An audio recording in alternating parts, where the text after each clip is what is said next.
It's almost a year since Anne Frank, now just 14 years old, together with her parents and her sister Margot, took refuge from the Nazi invaders who'd intensified their persecution of the Jews living in Holland. Their hiding place, the sealed-off back rooms of an Amsterdam office building, is shared by 4 of their friends, hence in her diary, which she addresses affectionately as Kitty. Tuesday the 15th of June, 1943. Dear Kitty, lots of things have happened, but I often think that all my uninteresting chatter bores you very much. So I shall give you the news in brief. Mr. Fossen has not been operated on for his duodenal ulcer. When he was on the operating table and they'd opened him up, the doctor saw that he had cancer which was far too advanced to operate. I do pity him terribly. And I think it's rotten that we can't go out, otherwise I should certainly visit him frequently to cheer him up. It's a disaster for us that good old Fossen won't be able to keep us in touch with all that goes on. He was our best helper and security advisor. We miss him very much indeed. It will be our turn to hand in our radio next month. Koophuis has a clandestine baby set at home that he'll let us have to take the place of our big Philips. It certainly is a shame to have to hand in our lovely set. But in a house where people are hiding, one daren't, under any circumstances, take wanton risks and so draw the attention of the authorities. We shall have the little radio upstairs. Everyone's trying to get hold of an old set and to hand that in instead of their own source of courage. It really is true that as the news from outside gets worse, so the radio, with its miraculous voice, helps us to keep up our morale and to say again, chins up, stick it out, better times will come. Wednesday, the 4th of August, 1943. Now that we've been in the secret annex for over a year, you know something of our lives, but some of it is quite indescribable. There's so much to tell. Everything's so different from ordinary times and from ordinary people's lives. But still, to give you a closer look into our lives, I intend to give you a description of an ordinary evening and night. 9 o'clock in the evening. The bustle of going to bed in the secret annex begins. Chairs are shoved about, beds are pulled down, blankets unfolded. Nothing remains where it is during the day. I sleep on the little divan, which is not more than 1.5 meters long, so chairs have to be used to lengthen it. One hears terrible creaking in the next room. Margot's concertina bed being pulled out. After Peter's finished, I step into the washing cubicle, where I give myself a thorough wash. Then teeth cleaning, hair curling, manicure, all this in under half an hour. 9:30. Quickly into dressing gown, then I hurry out of the bathroom. 10 o'clock. Put up the blackout. Good night. For at least a quarter of an hour, there's a creaking of beds and a sighing of broken springs. Then all is quiet. A certain person lies awake for about a quarter of an hour, listening to the sounds of the night.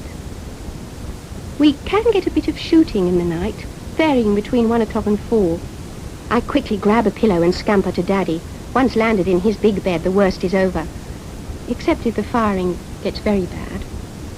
6:45. The alarm clock that raises its voice at any hour of the day, if one asks for it, and sometimes when one doesn't. Crack! Bing! Mrs. Van Dahn's turned it off. Creak! Mrs. Van Dahn gets up, puts on water, and then full speed to the bathroom. 7:15. The door creaks again. Dussel can go to the bathroom.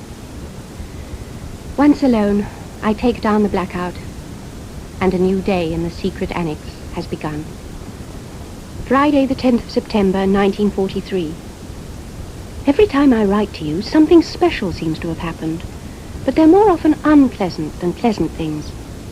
However, now there's something wonderful going on.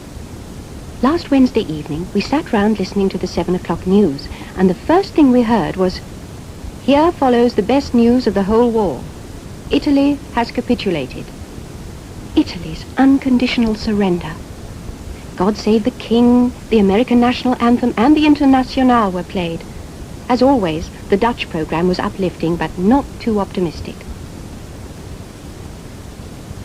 Sunday, October the 17th, 1943. Mr. Koophuis is selling clothes for Van Daan.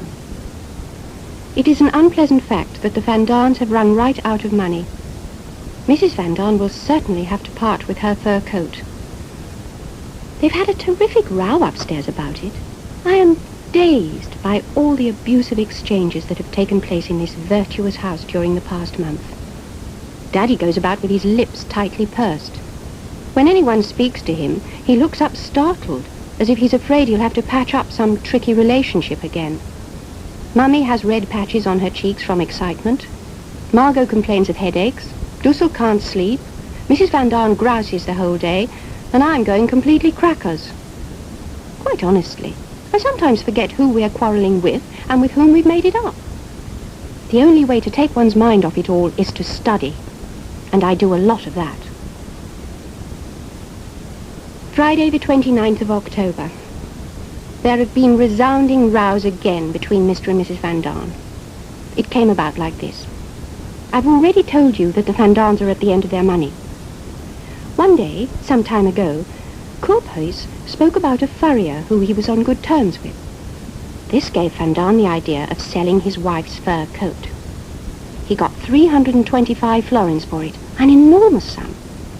However, Mrs. Van Daan wanted to keep the money to buy new clothes after the war, and it took some doing before Mr. Van Daan made it clear to her that the money was urgently needed for the household. The yells and screams, stamping and abuse, you can't possibly imagine it. It was frightening.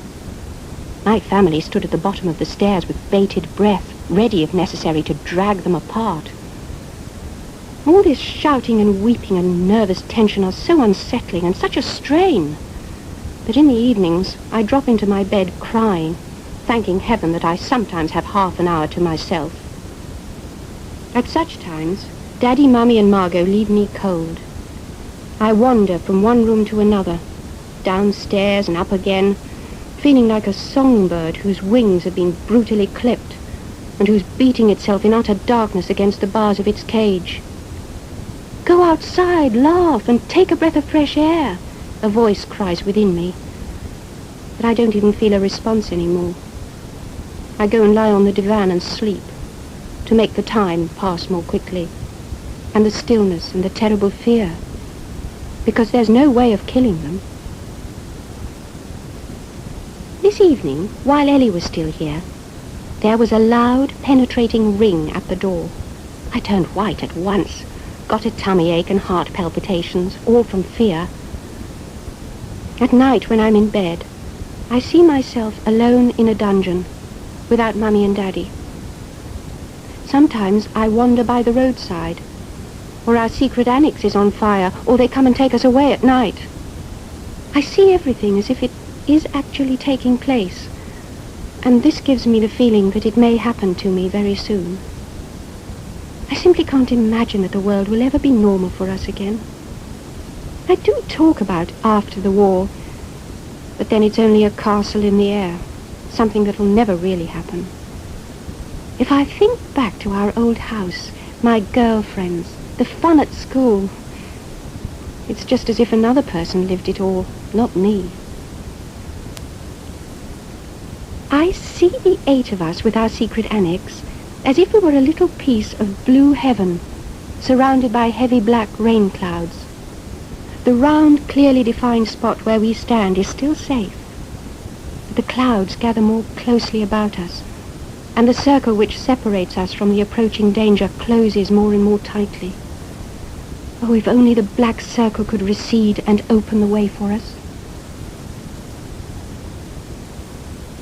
Thursday, the 11th of November, 1943. I have a good title for this chapter. Ode to my fountain pen, in memoriam. My fountain pen has always been one of my most priceless possessions. I value it highly, especially for its thick nib, for I can only really write neatly with a thick nib. My fountain pen has had a very long and interesting pen life, which I will briefly tell you about. When I was 9, my fountain pen arrived in a packet wrapped in cotton wool, as sample without value, all the way from Aachen, where my grandmother, the kind donor, used to live. I was in bed with flu, while February winds howled round the house. The glorious fountain pen had a red leather case and was at once shown round to all my friends. I, Anne Frank, the proud owner of a fountain pen. When I was 10, I was allowed to take the pen to school, and the mistress went so far as to permit me to write with it. When I was 11, however, my treasure had to be put away again, because the mistress in the 6th form only allowed us to use school pens and ink pots. When I was 12 and went to the Jewish Lyceum, my fountain pen received a new case in honor of the great occasion. It could take a pencil as well, and as it closed with a zip, looked much more impressive. At 13, the fountain pen came with us to the secret annex, where it has raced through countless diaries and compositions for me. Now I am 14. We have spent our last year together. It was on a Friday afternoon after 5 o'clock. I'd come out of my room and wanted to go and sit at the table to write, when I was roughly pushed on one side and had to make room for Margot and Daddy, who wanted to practice their Latin. The fountain pen remained on the table unused, while with a sigh its owner contented herself with a tiny little corner of the table and started rubbing beans. Bean rubbing is making mouldy beans decent again. I swept the floor at 5:45 and threw the dirt, together with the bad beans, into a newspaper and into the stove. A terrific flame leapt out, and I thought it was grand that the fire should burn up so well when it was practically out. All was quiet again. The Latinites had finished, and I went and sat at the table to clear up my writing things. But look as I might, my fountain pen was nowhere to be seen. I looked again. Margot looked, but there wasn't a trace of the thing. Perhaps it fell into the stove together with the beans, Margot suggested. Oh no, of course not, I answered.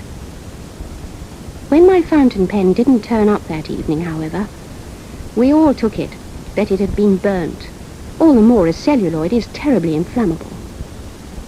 And so it was. Our unhappy fears were confirmed.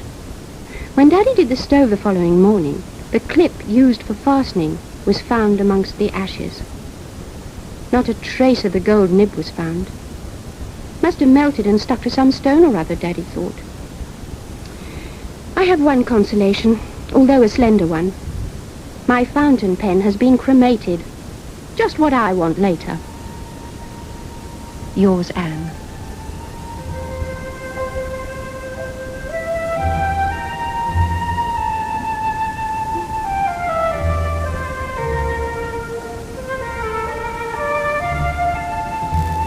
Eva Haddon was reading Part 4 of The Diary of Anne Frank, abridged for radio by Nigel Lambert.